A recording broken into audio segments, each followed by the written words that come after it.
Patriots at Gillette Stadium get the win over the Philadelphia Eagles. Revenge game, Marv? Nah, not a revenge game. Not a revenge. Just right? preseason. Let's relax. Preseason. Not a revenge game.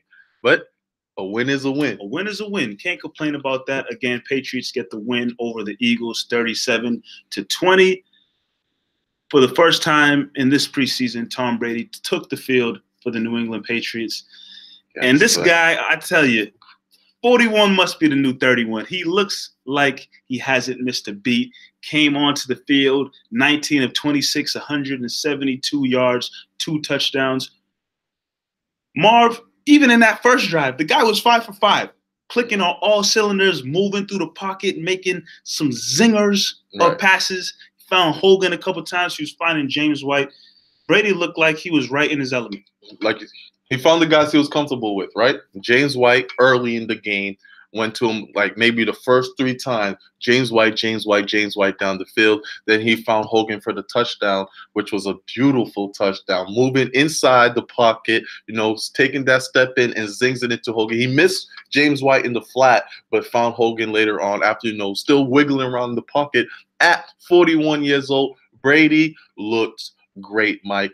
It's what you want to see, preseason, week 2. How's Brady going to play? We've seen that he had a lot of days off during training camp. Dealing with that back issue. Dealing with the back issue. What back issue?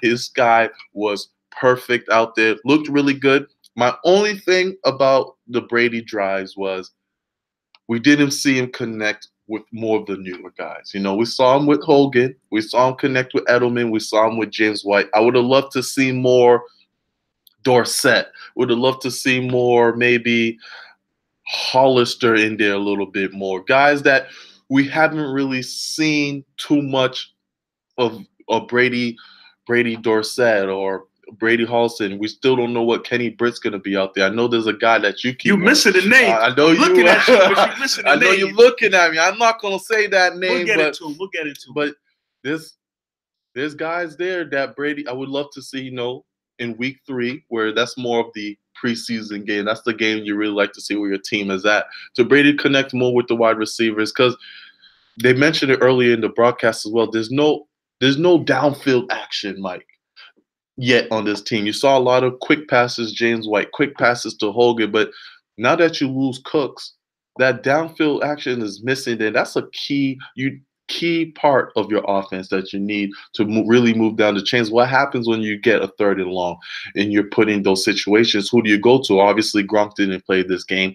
He also changes the whole thing up as well when you don't have Gronk in there. But so far, so good. Brady looked good. James White looked great, a guy who I just mentioned. Let's see his numbers. He only had 4 carries, but for 31 yards, a long one for 22, but 6 receptions, 61 yards in the touchdown for James White. 6 on 6 targets. James White looks efficient, and he looks like he's ready to take that next step now that Dion Lewis is not here. Let's reminder, no Rex Burkhead. No Sony Michel, but James White looked really good. Yeah, you got to like what you saw out of James White a lot tonight. Like you said, there's carries for the taking with Dion Lewis out the picture now. It's his time, in my opinion, to step up. He's been the most reliable running back on the team. Even when Dion Lewis was on the team, he dealt with some injuries, missed some time. Burkhead has had his spurts where he's been on the field, showed a lot of potential to be solid in the offense, but he's also missed time like he currently is with the injury. James White, I can't remember the last time I saw James White on the injury report or something like that, because he seems like he doesn't miss a game. The amount of snaps he gets in a game, that's what's questionable. But when he's on the field, he seems like he's always a solid part. This is the guy who had that game-winning touchdown in the Super Bowl against Atlanta Falcons. He seems got like a big contract. Exactly. He's a reliable guy and it's somebody Brady can depend upon a lot. Is this the year that, maybe he, like you said, takes that next step and is the running back that sees the most snaps on the field? Obviously, they really like Burkhead. Obviously, they drafted Sony Michel for a reason, and Jeremy Hill's on the team as well. He seems like he's the power back that's gonna, be that guy to push it in the end zone if they're on the goal line.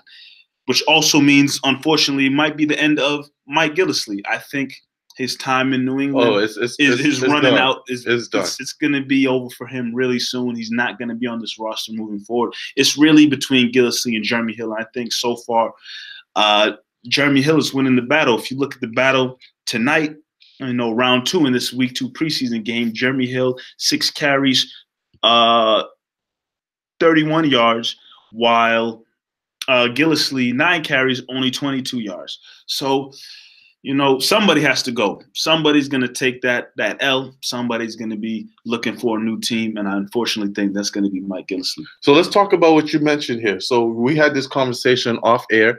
You think James White is going to be the Patriots lead back? I have a little pushback on that, Mike.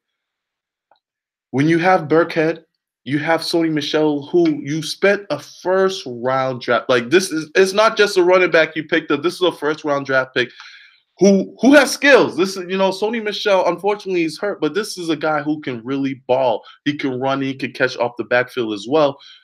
Do you still think James White is going to have a bigger role? I feel like he should. Like I said, if you look at the guys who the Patriots have had over the last couple of seasons, in terms of injury, who's the most durable, who's able to stay on the field and not, miss a lot of games because of injury or something like that, it's been James White. Sony Michel just got drafted. He's already missing practices, already missing preseason games. Burkhead signed him to a contract. He's missed several games. He's missing preseason games. He's missing practice. Dion Lewis, when he was here, he missed a chunk of time with the injury. All those guys, could perform whatnot, vital parts of the offense and for Tom Brady. But when you look at one guy who's continuously there, never missing a beat, when he gets that call and he's on the field for a play, he makes something happen usually. I feel like, I don't know if the Patriots or Belichick, Josh McDaniels, there may be something about James White or how he plays or something he does. Maybe it's his run, his pass blocking. I don't know. It's something there that they don't feel fully comfortable with. Because in my opinion, why not let him be the lead guy with now Dion Lewis out of the picture? And it's weird because when you had Dion Lewis, James White, and Burkhead last year, those are the main 3, right? James White was the third down back. He was. Automatically, James White would be the third down back. Once you got into the red zone, it became Burkhead's. It became Burkhead's time.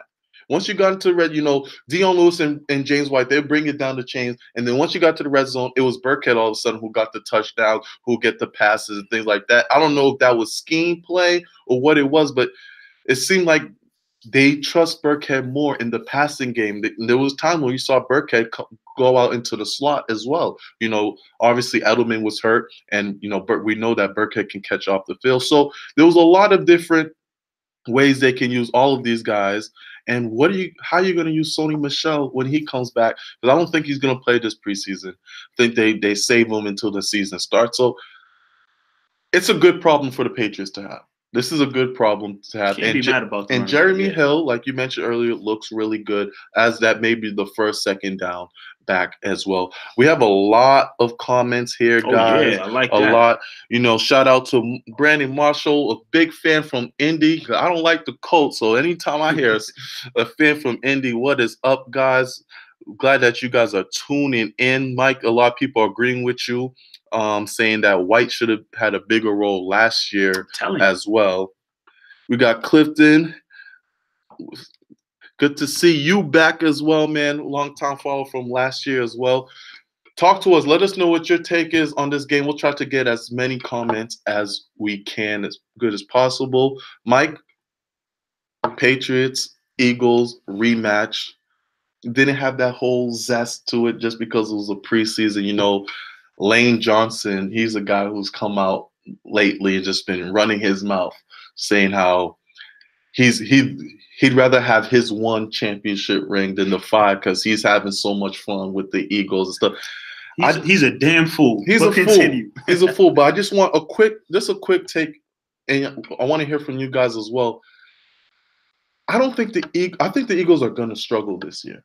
They have a great team, a really good, unique team. But they're going to see how hard it is to repeat. And the way that they're talking right now, it's going to be a lot harder. Now when you win the Super Bowl, your schedule's placed as you're the first first place team. And now teams are really going to start coming at you as you are the champs now. Let's see how the Eagles react. I think they're gonna dip this year. Yeah, in all honesty, I feel like the Eagles are riding the wave right now. They're riding the high of having that Super Bowl win. You know, Lane Johnson, he'd rather take their one Super Bowl win over the Patriots 5. He's a damn fool for that comment. He know for a fact. He doesn't even believe that comment. I think he believes it. You know, some guys really hate the pass like that. You wearing the Eagles uniform, you're gonna say stuff like that. You know, Shots. You just won the Super Bowl. You're feeling good. You feeling good. If I just hit the game-winning shot in a basketball game, you know, I'm gonna ride that wave the next day. That's facts. You know, that's what's gonna happen. And I think that's where the Eagles are right now. They're riding the wave. You know, they're coming into New England. I think you said Joel Embiid was at the game. Embiid he's there. I forgot the lady's name, but a fan from Philadelphia bought a huge billboard on the way to Gillette Stadium to remind fans. I also saw on Twitter that a plane flew by or across the stadium with the banner reminding, of the final score and the Super Bowl win that the Eagles had. The Eagles fans, the team, they're all feeling good right now. They got their one Super Bowl win over the New England Patriots. Oh, man, you on top of the world. Right. You're on top of the world. But when it comes back to reality and the NFL season gets started, I agree with you. I don't feel like they're a team built to just automatically make it to the Super Bowl again. You know, the NFL is kind of similar to the NBA where one league is very dominant and the league is one conference is very dominant and the other conference somewhat struggles. You know, in the NBA, Western Conference, dominant conference, Eastern Conference, struggle, whatever. We'll see what the case may be. We'll get about basketball at another time with Marv and myself. Hey. But in the NFL, you see the AFC, it's pretty much the Patriots and everybody else is trying to figure things out. NFC, Eagles is going to be up there. Rams. Green Bay, Rams. You know, you got teams that's battling that can easily come out of the NFC and represent the NFC in the Super Bowl. Are the Eagles leading the charge right now? Are they the clear-cut favorites? I don't think anybody. Only people that will say that right now is the Eagles fans. Right. But an NFL fan really looking at the NFC and examining all the teams over there, Eagles is just one out of the bunch. They're not the clear-cut favorites to do it again. And with the performance, I know it's only preseason, but I tell you, Nick Foles looked like trash. Nick Foles looked like Nick Foles. That's what he looked like. I'm trying to remember what Jalen Ramsey was calling all these quarterbacks. Whatever he said about Nick Foles. Basura. Trash. Whatever he called Nick Foles, Jalen Ramsey was probably right because Nick Foles, tough game. He looked like Nick Foles, and we over here watching the game like, where the hell was this in February? Because he wasn't doing that in February. Again, sometimes you just ride in the wave. You know, they just had a big NFC Championship game win. Right. You know, whatever. We'll give it to them. But let's get back to this game here. You know, offensively, like we said, first half, Brady was on fire, connected with James White multiple times. Chris Hogan, a guy, you know, who we missed last year as well. He struggled late in the playoffs with the shoulder, battling that shoulder injury. He looked pretty decent. He looked good. I feel like I was telling you this, Mike, watching the game. Anytime Chris Hogan gets hit, he gets hit. Oh, yeah, he gets popped. He gets hit. But it looked good. It was great to see him get back up, you know, during this game. So Chris Hogan looked good. But let's get to the defensive side of the ball because this is what I really want to talk about. Let's get it. Let's get to it. Gotti mentioned Gilmore. You know, Gilmore didn't – another week where Gilmore did not have a great game. During camp, Mike, we've been just hearing Gilmore's been the best defensive back. You know, and that's something you expect after having a pretty good, I'd say a B plus year with the Patriots. Started off a little rocky, and then it got a lot better with Gilmore. You're expecting big things out of him. These past two preseason games, as Gotti mentioned here, he's looked lost. He's looked lost in the sauce, and it's a little bit concerning. Am I super concerned right now? No, I'm not. But it's something to look out for right at the moment. We'll see how he does in week 3. But right now, it's something to keep your eye on. Look out for Stephen Gilmore. See how he does. You know, just to kind of go off of what you just said, right. Honestly, and somebody mentioned here, I forgot who it was, they said Gilmore kind of looked like he Gotti Jr., he said Gilmore kind of looked like he lacked enthusiasm. And going off again what you just said, some guys are just not – they just don't care about preseason. I think in Gilmore's case, he'll turn it on when the lights are shining bright and it actually counts. Right now, guys are just trying to honestly – especially someone in Gilmore's position where your position certified. You're not really having a position battle of someone maybe coming up and take your place. These guys like him are just trying to make it through preseason, stay healthy, not get injured, get to regular season, and get things really rolling. So I think that's the case with Gilmore. I don't think there's anything really to worry about with him and his enthusiasm and how pumped up he is to be playing in the preseason game. I think when the regular season comes around, he'll be fine. A guy we do want to talk about, though, Mike, Ja'Whaun Bentley. Now, this is another linebacker that's been making a lot of buzz during training camp. He showed out. He showed out first game. This second game, he really left his mark. He was everywhere on the field, whether they put him in the running game. He was making stops. Whether they put him in coverage, he was deflecting balls. And then he had that big highlight play with the strip sack by your guy, Adrian Claiborne sacked Nick Foles, who got injured by that play. That's another thing to look out for. Got injured, fumbled the ball, and Bentley took it, showed some speed, touchdown. Those are plays that were missing from last year. We didn't see those big dynamic plays from the defense where they can just score, get a touchdown, pick six, strip sack. Those were missing. Another reason why, because you didn't have your guy Hightower. Hightower's in right now, and he's controlling that defense. And Bentley's been, like I've been saying, all over the field, and he's looked great. He's been playing with the ones, and he's delivered these past 2 weeks. Bentley, Adrian Claiborne, I loved what I saw of those guys tonight. Finally, for the first time, and again, it's only a preseason game. We'll see how it unfolds the rest of the season. But Patriots look like they had a solid, consistent pass rush tonight.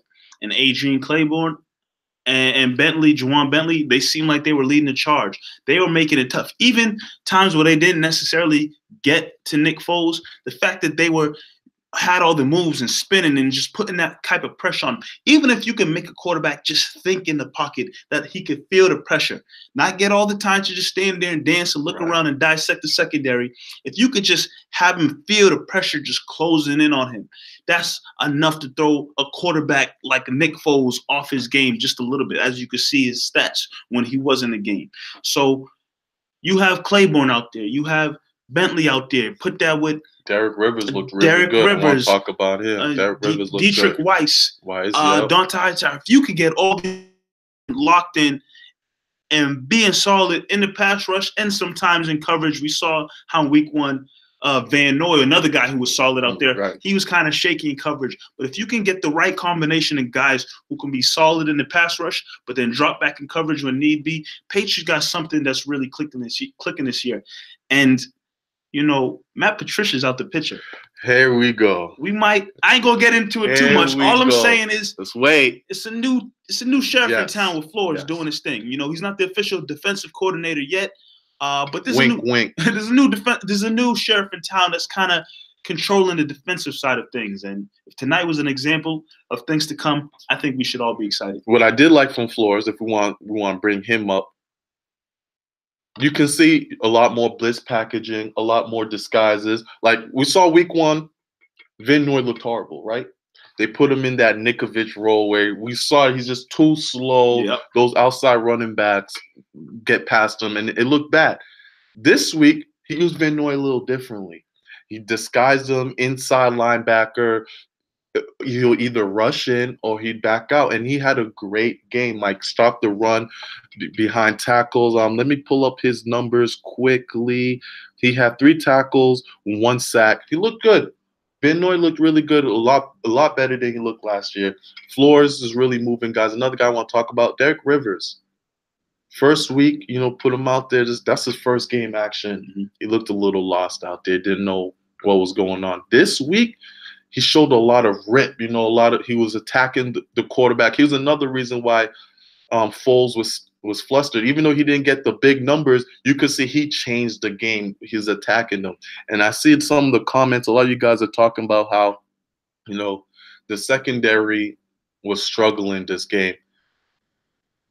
They didn't look great, but they weren't bad either. Another reason why these guys were able to get to the quarterbacks because the secondary did a pretty decent job at the wide receivers. If you can get your corners to hold these wide receivers for 3-4 seconds, and now you have a rush coming at you, the quarterback won't know what to do. So this different schemes that Flores is putting in right now is looking really good. This was a great defensive first half for the Patriots. Sure was. And again, first half, first quarter, a lot of those guys out there are who you expect to see come regular season, who's making the team, making the roster, and who will be out there for multiple plays.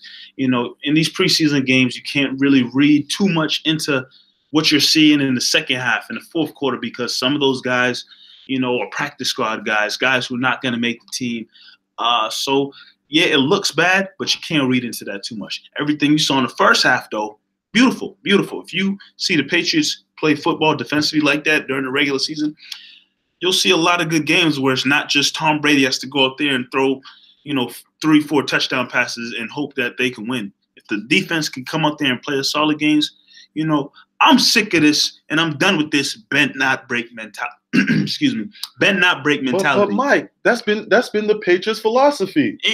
And I sound crazy. You know why I sound crazy? Because the Patriots have won 2 Super Bowls with that defense.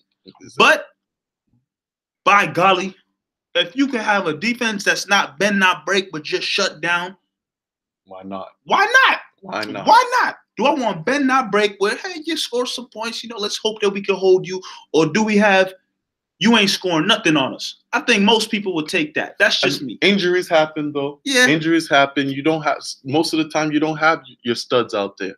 So, Patricia was working with a lot of mended wounds at times. So, we'll see. For sure. We'll see. We'll see what Flores does so far. Like, let's just see what he does. Patricia wasn't bad. He wasn't hard. We got to start – he's a head coach in Detroit. Yeah. He coached under Bill Belichick.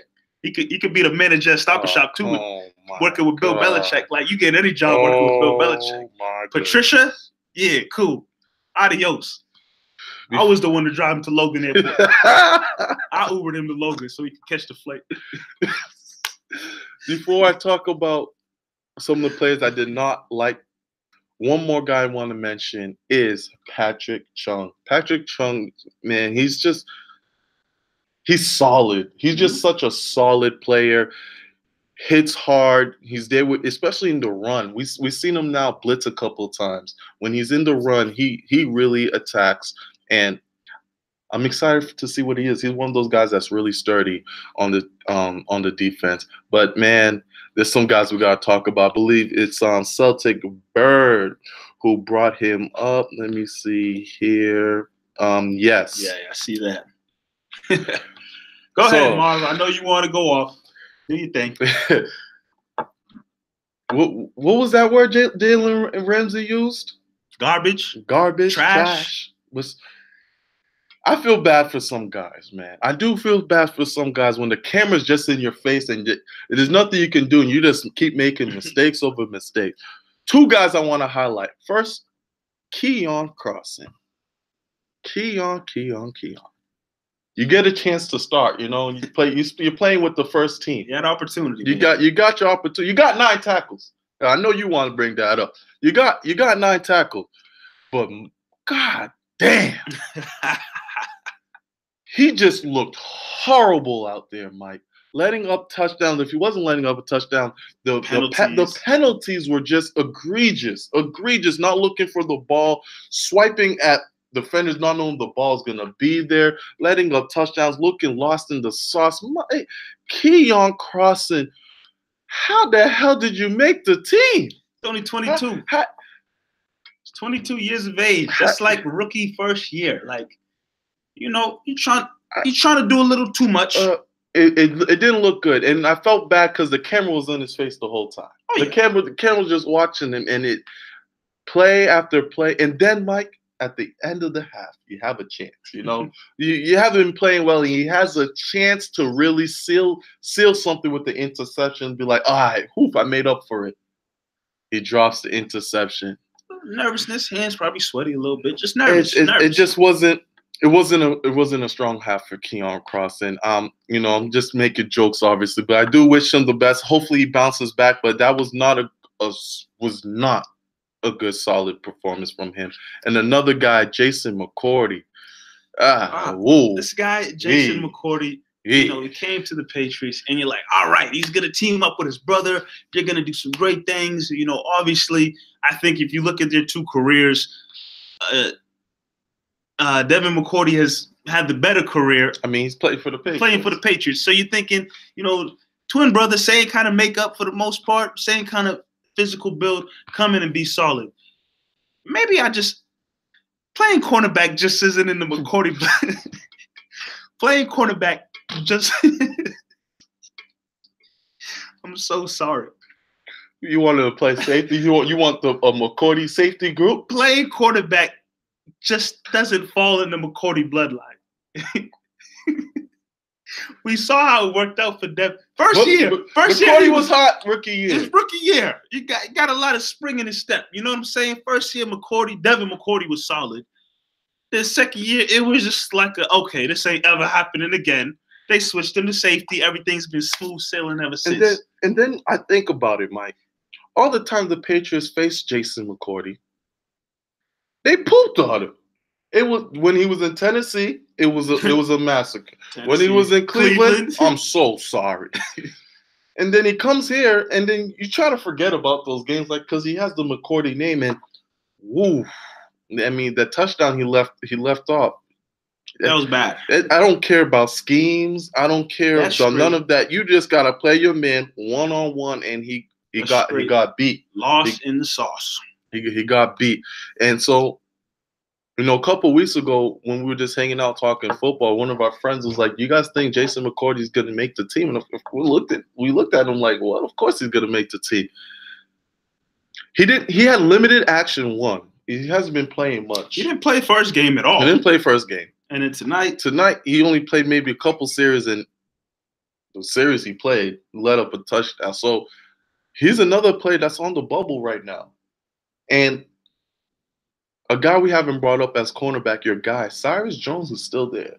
Cyrus Jones is still recovering from an injury as well. Do they not mind letting go of one or two of these corners because they know that Cyrus Jones is going to come back and they're going to try to work his way in the system somehow? I mean, it depends how much faith they have in Cyrus Jones coming back from his injury. Obviously, when the Patriots drafted Cyrus Jones, he was drafted pretty high. He was like their first pick in that draft. Yeah, it's the second round pick, but it was the first pick for the Patriots. Yeah, and he's Alabama guy playing under Nick Saban. You'd have to be pretty high. I think I was pretty high on Cyrus Jones, and obviously he came in and they just were hell bent on making this guy the punt returner. Because he was a dynamic punt returner. In Alabama. It wasn't, as soon as they saw it wasn't really working out for him early, they should have just worked him through the depth chart of the cornerbacks and have him work his way up. He didn't look good at playing corner either. I mean, according to him, his mind was all over the place. He was sucking at cornerback. He couldn't do punt returns correctly. You're a rookie on the team. A lot of things was flowing through his head. Right. He was just all off that whole first season. Then when he starts to get a little run at cornerback, man tears his ACL. So, I feel the Patriots, Belichick, they were high on him for a reason. They drafted him where they drafted him for a reason. So you have him, and then you have McCourty, who at the end of the day, he still has that McCourty last name. And they see what they're getting out of Devin McCourty and how well he's doing. Patriots, there's probably some people out there who feel Patriots just got Jason McCourty because he's Jason McCourty, and obviously they needed the depth, and they needed him. They needed the depth. So do they get rid of Cyrus Jones, the guy who they were so high on, or do they get rid of McCourty, who is the brother of a guy that they've been so loyal to over the years? That's been a huge part of their defense over the years. I don't know. It's a toss-up. It's 2 more preseason games to be played. I don't know if Cyrus Jones is going to make the field for these preseason games. I think he won't. He's still working his way back from his injury. So it's 2 more preseason games to be played. I think Jason McCourty has to show show up some more in these next 2 games. So the Belichick can really come down with a solid decision of who's going to be a part of this defense, the secondary of the team, and who's just going to be on the outside looking in. All right, let's move on to the second half of the Patriots game. So, first half, like we mentioned, Brady looked good, defense looked good. Second half, you start working in your boy Brian Hoyer. You start working in your boy Eric Decker, and this is a guy you want to talk about, Mike. Me, I have no words, so I'm gonna let you handle this. Obviously, this whole week leading up to the game, it hasn't looked or sounded good for Eric Decker. He's messing up in practice. He's dropping the balls. He just doesn't seem like he's clicking yet or on the same page with Brady. He's a veteran player. I think that's where he gets the benefit of the doubt. He's been around for a while. He's played with the great Peyton Manning. He's played under Josh McDaniels, so he has a buddy right there already on the coaching staff. The Patriots are going to try their best to be patient with him and believe he can show up and be something. They sure won't. They're not dependent. Well, they shouldn't. They're not dependent on Eric Decker to be the number 1, the number 2, or possibly he wasn't even the number 3 receiver out there. They went Edelman, Hogan, Dorsett. Even though Dorsett really didn't do much. I'm looking at the stats here. He had 3 targets, 1 reception for 4 yards. I don't even know if that pass came from Brady. I feel like it didn't. Decker's going to get his opportunities. He had a bad week, didn't do much today. I think he had 2 targets today, and he didn't, grab either one of them. They brought him in for a reason. Obviously, I think the free agent list at wide receivers a pretty choppy list in terms of options. So why not? Let's talk about it, because I don't know why this is not getting talked about. Why not call Dez? Why not give Dez just a look or bring him in just to say, just a quick look? Because right now, Kenny Britt, we don't know what's going on with that. I don't know where that guy is. We don't know what, we heard he had a good camp, and then the last day, boom, hamstrings. And once you hurt your hamstring, we don't know what, that could be lingering, whatnot. Why not bring Dez just for a look, just to bring him in? You tell Dez Bryant, you have Cleveland Browns, New England Patriots. We see what Cleveland looking like in Hard Knocks. New England, solid team. You telling me he can't rejuvenate his career with 1 year with Tom Brady? I mean, Patriots probably feel he brings on a lot of extra baggage. He's not even on the team, and Patriots have brought in so much extra baggage. Belichick doesn't care about extra baggage. I'm with you 100% because, in my opinion, I feel like the Patriots haven't had that dynamic receiver who can take the top off the defense. They have Cooks. No, I'm talking like a guy who you can throw the ball up and say, hey, jump up and go get it. They haven't had that since Moss. And it's so crazy to me. Obviously, again, you look at the Patriots' success since Moss, 2 Super Bowls, winning seasons, whatever the case may be.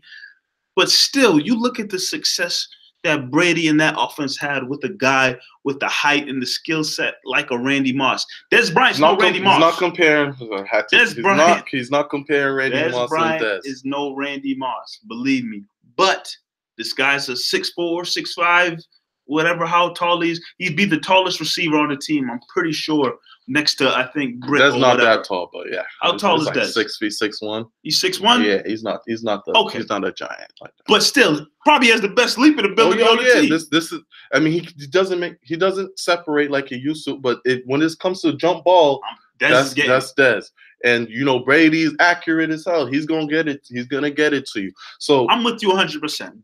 Eric Decker's not the answer. I've been saying, if you follow me on Twitter, I've been complaining even when I found out that they were even trying to sniff near his way.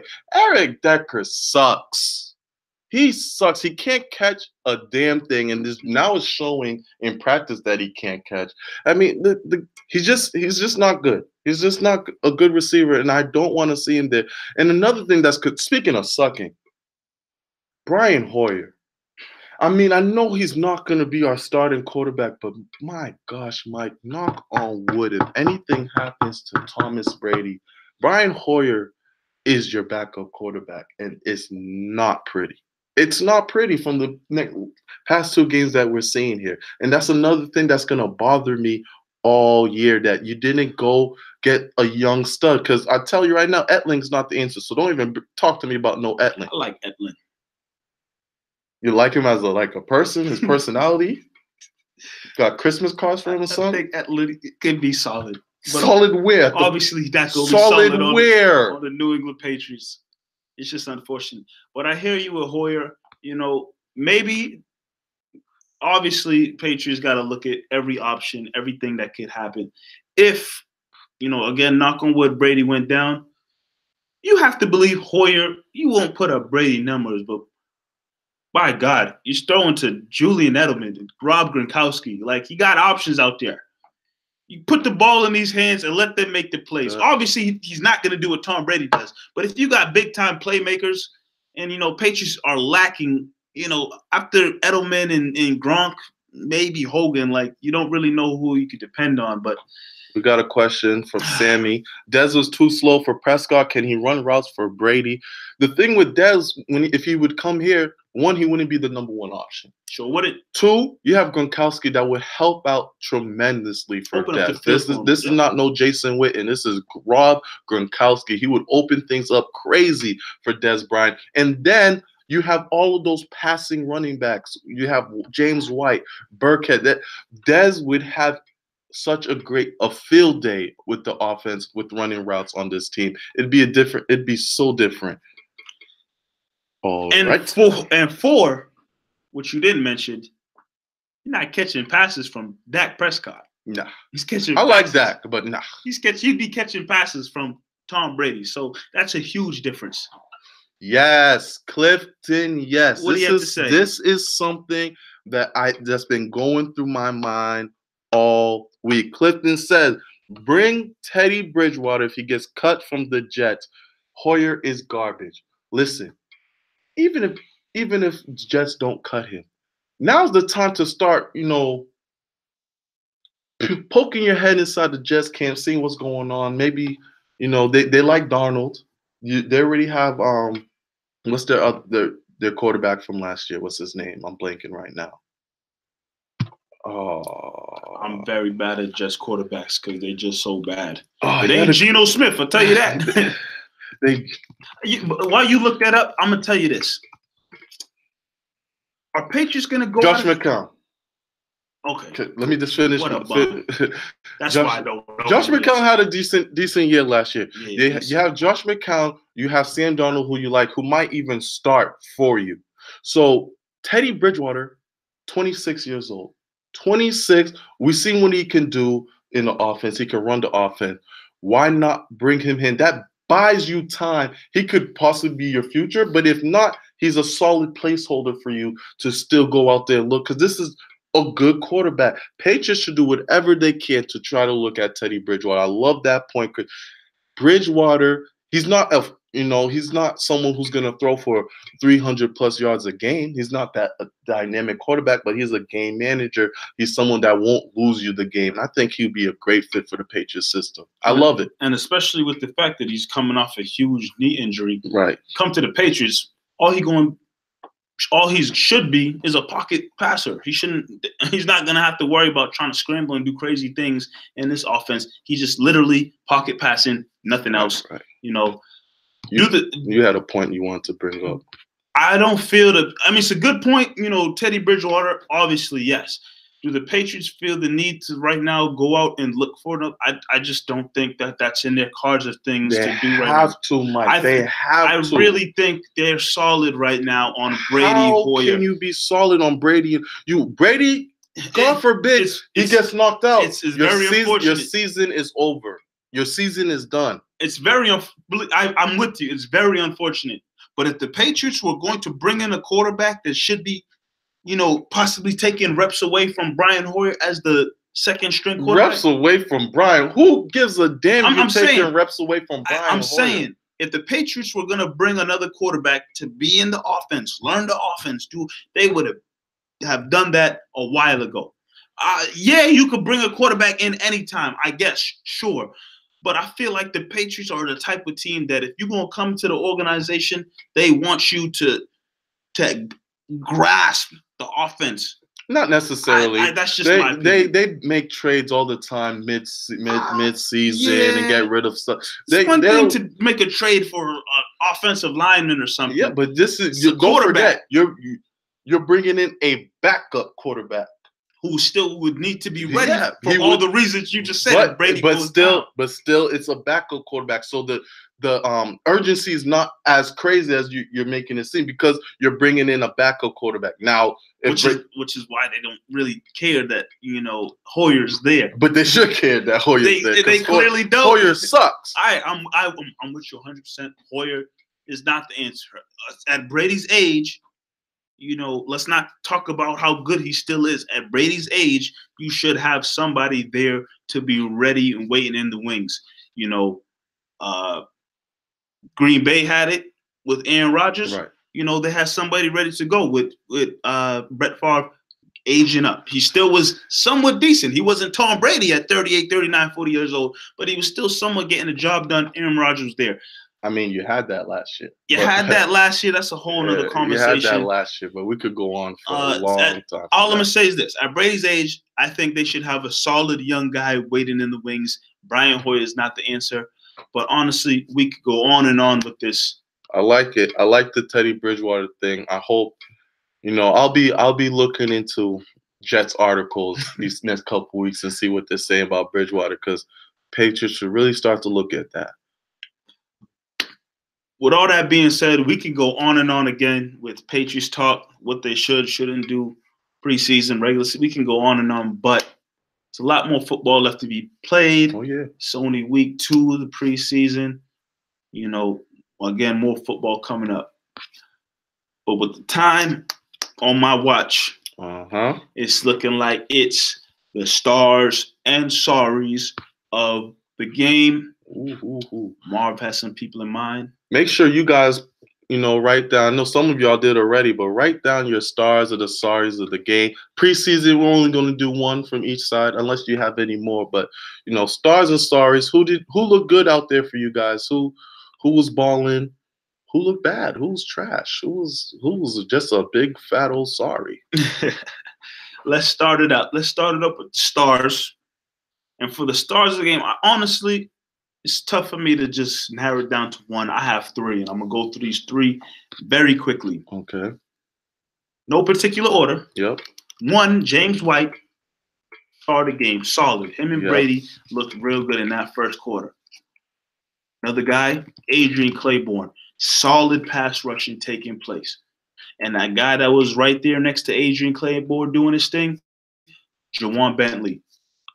Those 3 stars of the game, solid performance, really impacted the game. Again, it's only preseason, but if they can carry over what they did tonight into the regular season when it really counts, things will be looking really up for the Patriots. So my 3 stars of the game.